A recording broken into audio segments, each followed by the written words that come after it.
Posso apagar o número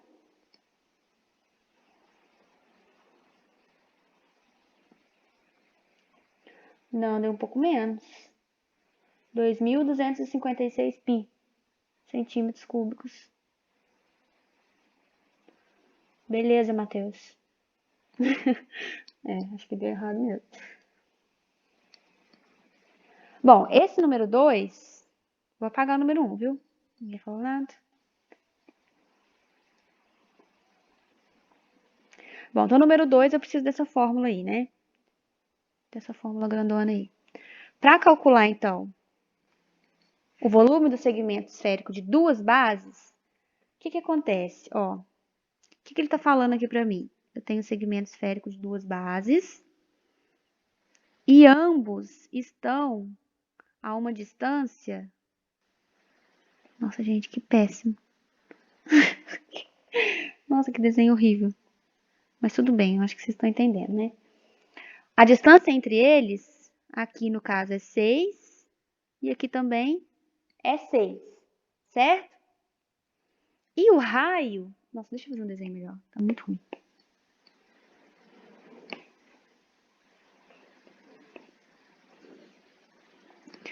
Tentar fazer esfera primeiro. Ó, então tem aqui uma esfera. Tenho a primeira base aqui e a segunda base aqui, né? E aqui o centro da esfera. A distância entre as bases e o centro da esfera é igual a 6, né? Ambas. 6 centímetros. O que mais que ele me deu? No exercício também ele me dá o raio. Então vamos pegar aqui o raio, ó. Por que esse raio aqui é o interessante para mim? Porque eu preciso de calcular o R1 e o R2, né? Ó, quem que é o R1? Esse valor aqui, tá? E o R1 vai ser igual ao R2 no caso, né? Porque as distâncias são as mesmas. Como as distâncias entre o centro e a seção é a mesma, o R1 vai ser igual ao R2, tá? Então aqui, ó, R1 e R2, a gente vai chamar de R, tá? Então a gente precisa encontrar ele uma vez só. Para encontrar ele, formou um triângulo retângulo aqui, aplicando Pitágoras, eu acho o raio, né? 15 ao quadrado igual a 6 ao quadrado mais r ao quadrado. Então, r ao quadrado, 15 ao quadrado menos 6 ao quadrado, 225 menos 36. R igual raiz de 189. Isso dá 3 raiz de 21. Achei o R, agora é só substituir na fórmula. Então, o volume é π vezes a altura. A altura é quanto? 12, né? Que eu tenho a altura da primeira e da segunda. Então, a altura total vai dar 6 mais 6, que é 12. Multiplica 3 da fórmula, vezes R1 mais R2 ao quadrado, só que ambos é R, né? Então, 2R ao quadrado, mais... Ai, ficou pequenininho aqui, não coube. 12 ao quadrado. Então, fazendo essas contaradas todas aqui, aqui vai dar 2π, aqui vai dar 2 vezes o R, quanto que era? 3 vezes 2 vezes... Opa, tô fazendo no lugar errado, gente. Oh, meu pai, né? Que não.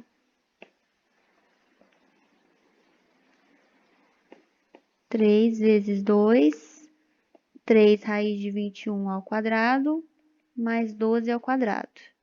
Então, o volume é 2π vezes 6, vezes 9, vezes 21, mais 144. Então, o volume vai dar aquele numerão que eu tinha falado lá. 2.256 pi centímetros cúbicos.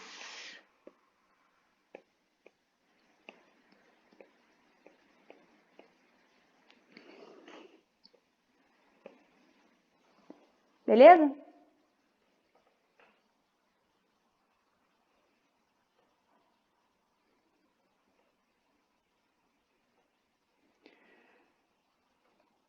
Bom, gente, agora vamos falar de superfície de revolução, tá? O livro também ele faz essa separação, ele coloca lá embaixo um capítulo só de superfície de revolução. Ele é pequenininho, super rapidinho, mas ele separa, tá? Por que que ele separa? Porque ele dá uma outra maneira de calcular aqui a superfície de revolução, tá? Olha só, então a gente já está acostumado, né? A gente viu em todos os sólidos que a gente estudou, né? O cone, o cilindro, os troncos, todos eles são superfície de revolução, né? Formado por uma geratriz em torno de um eixo, tá? Ou de uma figura plana em torno de um eixo, né? Então, por exemplo, aqui, eu tenho aqui o segmento AB. Então, se eu pegar aqui o segmento AB e girar ele em torno do eixo, ele vai gerar a superfície lateral de um cilindro, né? Somente a superfície lateral. Então, não vai gerar também as bases do cilindro, não. Só a superfície lateral. Agora, se eu pegar o retângulo, no caso aqui, não, mentira, no caso aqui eu não tô pegando retângulo, eu tô pegando só o retângulo, né? Eu não tô pegando a área do retângulo, não. Apaga. Então, eu tô pegando só mesmo o retângulo ABCD e girando ele em torno do eixo. Então, formou aqui a superfície total de um cilindro. Por quê? O segmento aqui, ó, BA e CD, vai formar também as tampinhas, né? Vai formar também as bases do cilindro, tá?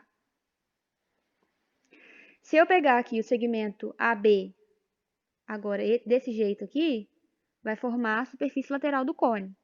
Se eu pegar o triângulo, agora essa parte de baixo aqui também vai formar a superfície de um cone, só que agora vai formar a superfície total, né? Por causa desse segmento BC, tá? Se eu pegar agora o segmento AB com uma certa distância aqui, né? Entre A e entre B e o eixo, vai formar a superfície lateral do tronco de cone, né? Sem contar as bases. Agora, se eu pegar esse polígono aqui, então considerando também essa distância CD e a distância BA, vai formar a superfície total do tronco de cone, né? Agora, se eu pegasse o polígono todo aqui, contando seu interior também, aí forma o sólido, né? Se eu pegar todo mundo aqui, todos os pontos que estão dentro do triângulo, né? A superfície aqui limitada por esse triângulo, ia formar um sólido, considerando também seu interior, né?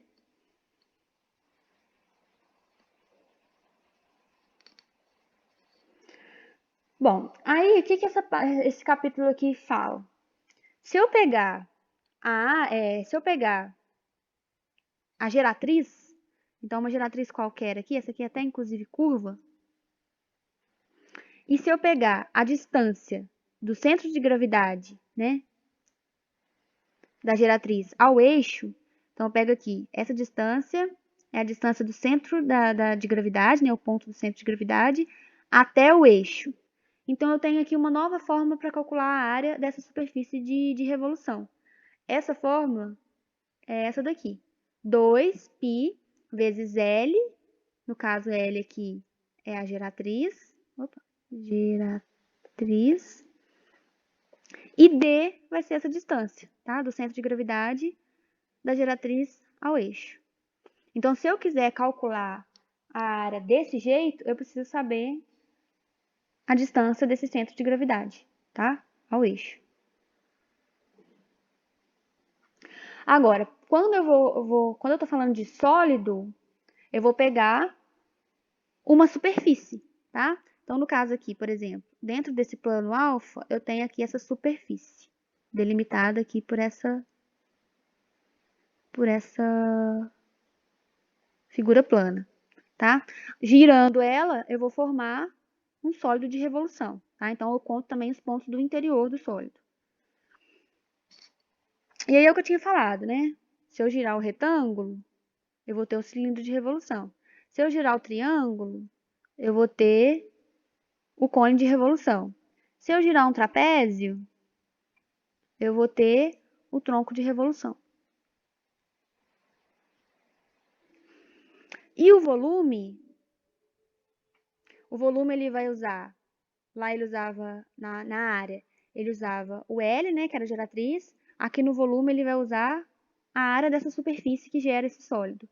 E vai usar também a distância D, tá? Que é a distância do centro de gravidade até o eixo, tá? Então, S é a superfície geradora e D é a distância do centro da gravidade até a superfície do eixo. Então, como é que fica aqui usar essas fórmulas, né? Como que a gente pode usar aqui as fórmulas? Então, por exemplo, se eu quero calcular a área lateral do cilindro, usando essa fórmula aí que a gente viu agora, que é 2πLD, eu preciso, então, de L, que é a geratriz. No caso do cilindro, L, a geratriz, vai ser exatamente a altura desse cilindro. Então, L é igual à altura do cilindro. E a distância do centro de gravidade até o eixo vai ser o próprio raio do cilindro, tá? Então, quando eu substituo isso aqui nessas fórmulas, eu vou chegar na mesma fórmula da área da superfície do cilindro, né? Que é a área da base vezes a altura, 2πr vezes h, tá?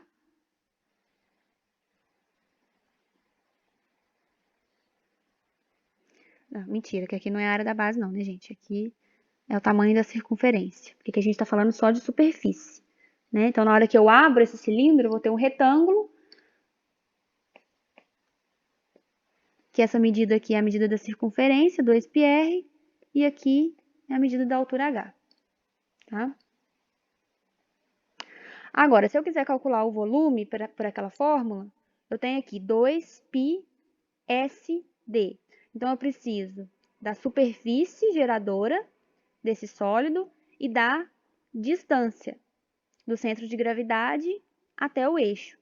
Só que aqui, no caso, a superfície, né, é a área do retângulo, raio vezes altura, né, base vezes altura, que no caso a base é o raio, e a distância vai ser a metade do raio.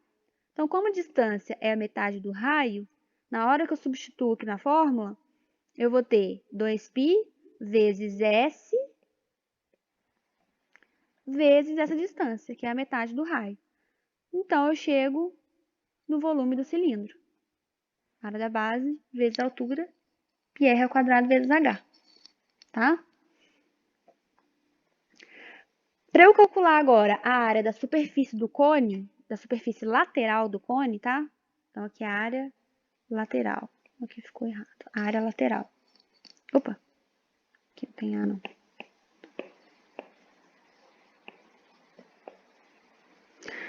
O que acontece? Eu preciso de L, mas L é quem?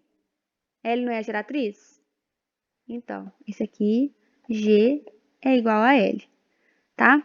E D vai ser metade do raio também. Então, a distância do centro de gravidade com o eixo vai ser exatamente a metade do tamanho do raio, tá? Então, substituindo aqui L por G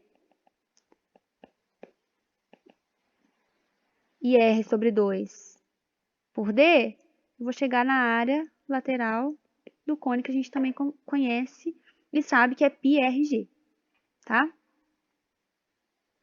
Agora, se eu quiser calcular o volume, eu vou usar a superfície. Quem que é a superfície que gera o cone no caso aqui? É um triângulo, né? A área do triângulo é o quê? Base vezes altura sobre 2. Como a base é o raio, então eu tenho que essa é a superfície. R vezes H sobre 2. E a distância, tá aqui nessa figurinha aqui, aqui é o centro de gravidade. A distância do centro de gravidade até o eixo é exatamente 1/3 do raio, tá? No caso do triângulo.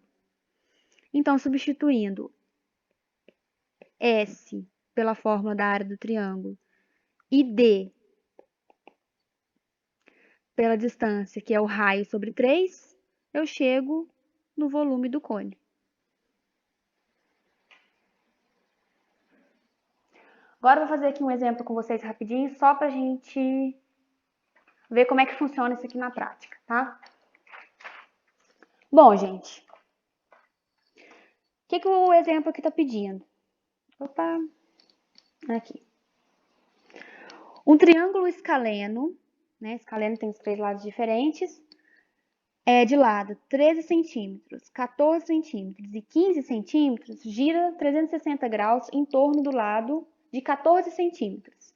Determine a área e o volume do sólido obtido. Então, o que acontece? Ó, eu tenho aqui o eixo e tem um triângulo escaleno. Ele vai girar em torno do seu lado de 14 centímetros, certo? Então, esse pedaço todo aqui vale 14 centímetros. O outro lado do triângulo vale 15 e o outro vale 13 centímetros, certo? Então, o que eu preciso para calcular essa área lateral? A gente viu que para calcular a área do cone, né, a gente pode usar a fórmula que a gente já conhece, né? A fórmula que a gente já conhece para a área do cone, da superfície do cone, é πr g.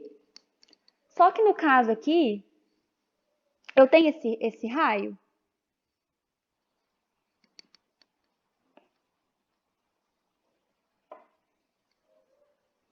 Como é que eu faço? Esse triângulo aqui, ele vai formar que sólido, hein, gente? Ele vai formar um cone?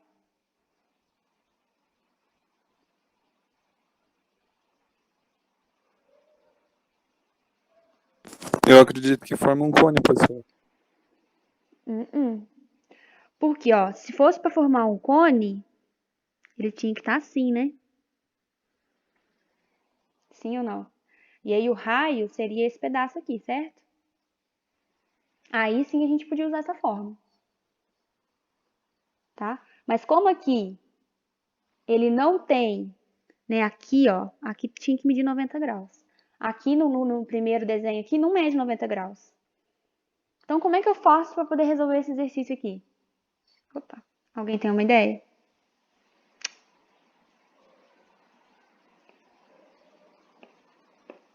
Teorema de Pitágoras para descobrir a altura? Isso. Então, eu vou fazer teorema de Pitágoras onde aqui? Eu preciso do triângulo retângulo. Aqui eu não tenho um triângulo retângulo. Mas o que eu posso fazer para encontrar um triângulo retângulo? Traça uma perpendicular. Isso. Vou traçar aqui uma perpendicular. Então, eu vou ter aqui uma perpendicular, formando 90 graus aqui, e dividir em 2 triângulos. Agora sim. O que está acontecendo? Esse primeiro triângulo pequenininho aí, na hora que eu girar ele, vai formar um cone. Sim ou não? Agora sim. E o raio dele vai ser esse daqui, certo? Na hora que eu girar o triângulo grande, que é esse de baixo, também vai formar um cone. Onde a geratriz vai ser 15 e o raio também vai ser o mesmo do cone de cima, né? O que vai mudar aqui em cada um vai ser a geratriz. Um tem a geratriz igual a 13 e o outro tem a geratriz igual a 15. Então, a única coisa que eu preciso para resolver esse problema aqui é encontrar o tamanho, no caso, desse pedaço aqui, né? Como é que eu posso fazer isso? Eu não tenho esse tamanho, então vamos chamar esse tamanho aqui de x. Deixa eu tirar isso aqui. Ai, apaguei tudo.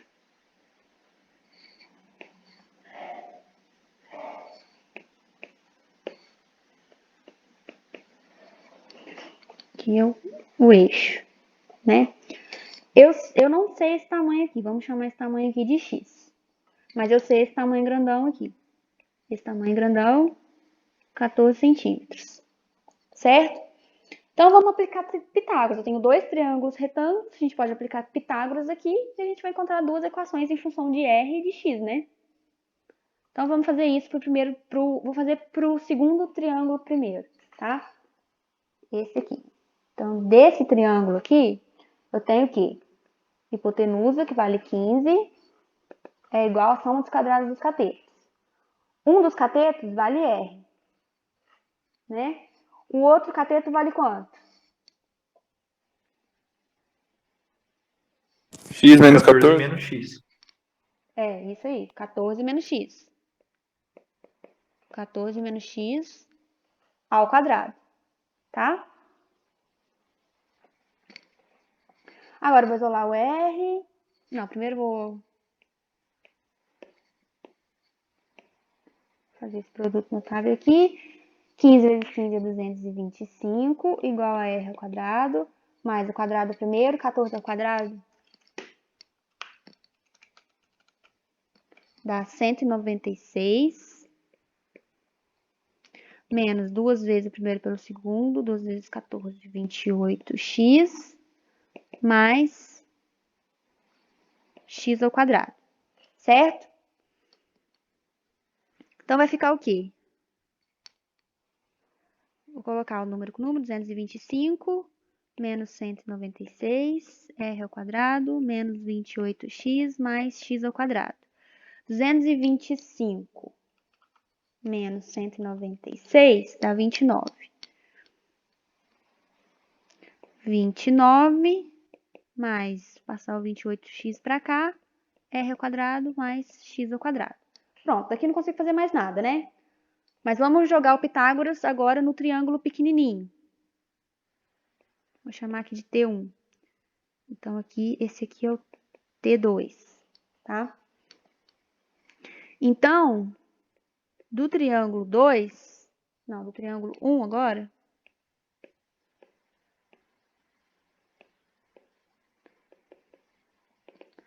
aplicando Pitágoras, eu vou ter o quê? 13 ao quadrado, hipotenusa, r ao quadrado, mais x ao quadrado. 13 vezes 13, 169. 169? 169 igual a r ao quadrado mais x ao quadrado. O que aconteceu? Ó, tenho duas equações e nas duas equações aparece r ao quadrado mais x ao quadrado.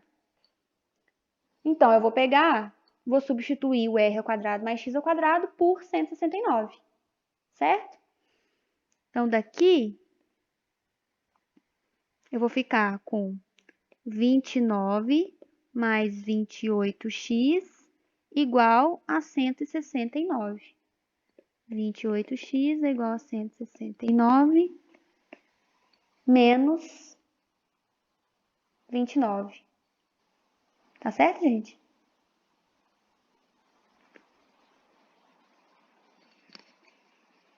Tá. 225 menos 196.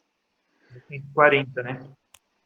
Isso, 140. X é igual a 140 por 28. 140 dividido por 28 Dá 5. 5. Isso.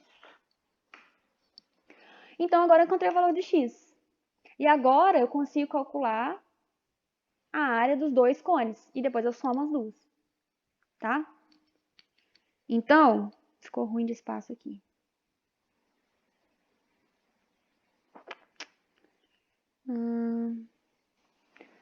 Gente, eu posso apagar essa parte?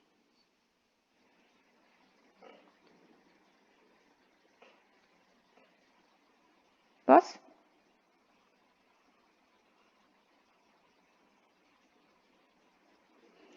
Ah, vou fazer pequenininho aqui. Bom, então a área do primeiro cone aqui que vai formar, que é a do triângulo, usando o triângulo T1, vamos chamar de A1, ela vai ser πRG. Mas quem que é o R? R é 12. Porque eu não coloquei aqui, mas R é 12, tá? Vamos calcular o R aqui direito, peraí.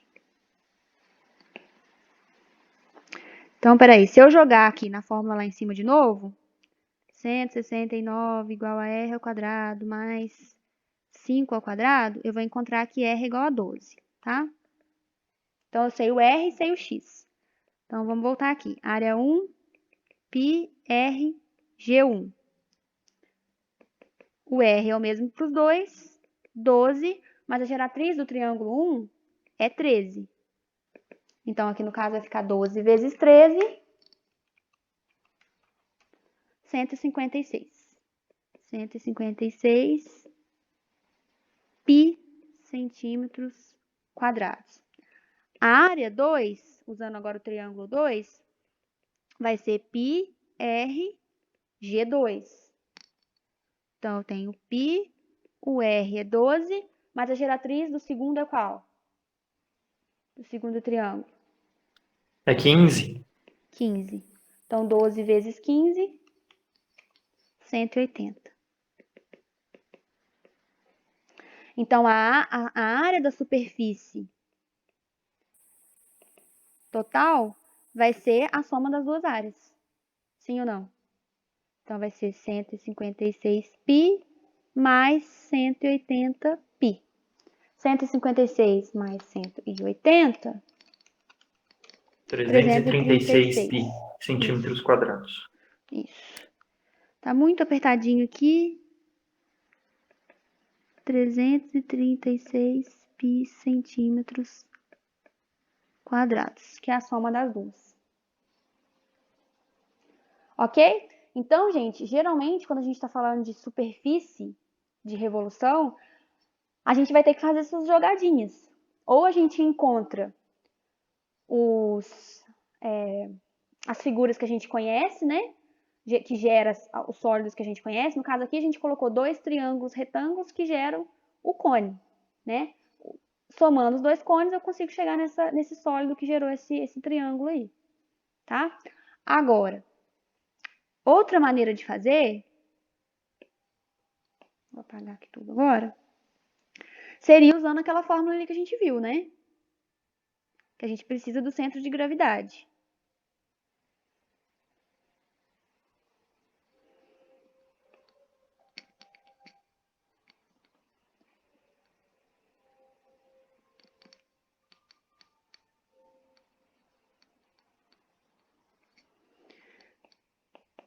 Aquela fórmula, a área era 2π L vezes a distância, mais L, deixa eu voltar aqui. Então, quando eu estou falando de cone, olha só, L é a própria G, né? Então, no nosso caso, eu tenho dois L's, que seria o 13 e o 15, e teria também o G, quer dizer, o D. A distância D seria metade do raio. Então, para eu usar essa fórmula, eu preciso fazer o seguinte: 2π vezes L, o L no caso então seria 13 mais 15, né? Vezes G, que é a metade do raio, tá? O raio que a gente achou era 12, então aqui a gente vai multiplicar por 6, tá? Então vai ficar 13 mais 15 vezes 6, 168, vezes 2, exatamente 336 π, certo? Então, aqui eu tenho que lembrar que o D é a metade do raio e L é a geratriz. Aí, no caso, a geratriz seria realmente a geratriz da figura, tá? Que seria 13 mais 15. Certo, gente? E para calcular o volume, mesma coisa, tá? Então, para calcular o volume, eu usaria a fórmula do volume. Opa, aqui não é isso não, peraí.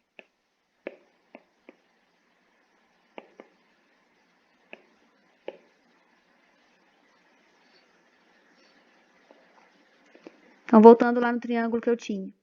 Eu ia calcular o volume 1 e o volume 2 pela fórmula do volume do cone, né? Que a gente já conhece. Daí é só jogar na fórmula, a gente já tinha encontrado o raio, a gente já tinha encontrado o valor do x, tá? Que era a altura. Então a gente joga lá na fórmula e encontra o volume. Mas, pela fórmula que a gente viu aqui hoje, o volume é 2π SD, né? Só que quando a gente está calculando o volume, o D já é diferente. O D já é 1/3 do raio, tá? Certo, gente? E a superfície vai ser o quê? Vai ser a área do triângulo formado. Qual que é a área do triângulo? Aqui é 14, certo? Aqui é 12. Então, usando 14 como a base e 12 como altura, eu tenho que S, deixa eu apagar esse tanto de coisa aqui, senão vai confundir.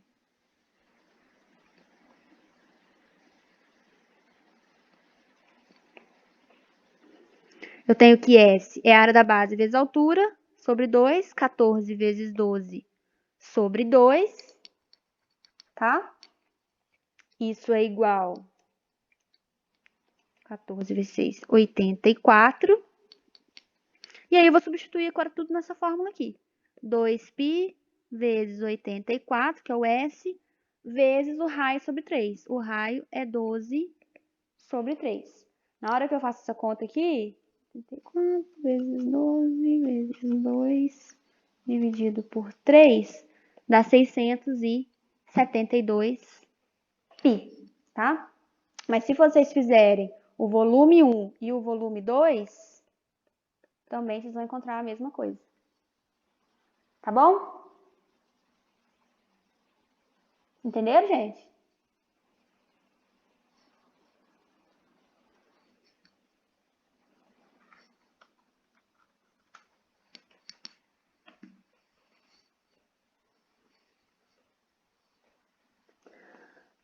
Bom, então é isso, pessoal. A aula de hoje era isso aí. Amanhã, então, a gente vai começar a ver sobre semelhanças, tá? De sólidos. Começar não, a gente vai ver tudo sobre semelhanças amanhã. Tem como voltar lá na resolução para eu tirar print, professora? Vixe, eu já apaguei tudo. Vixe, tá bom. Mas eu gravei, daí depois você pega lá no vídeo, Ok, professora. tá bom? Então, beleza, gente. Até amanhã, então.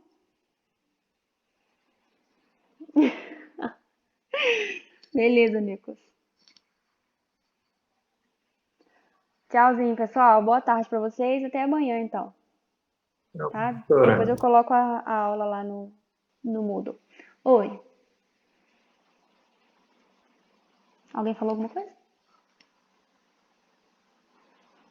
Ele tinha falado tchau, mas... Ah, beleza. Tchau. Tchau, professora. Obrigado pela aula aí. Boa tarde pra senhora. Falou. Obrigado, você também.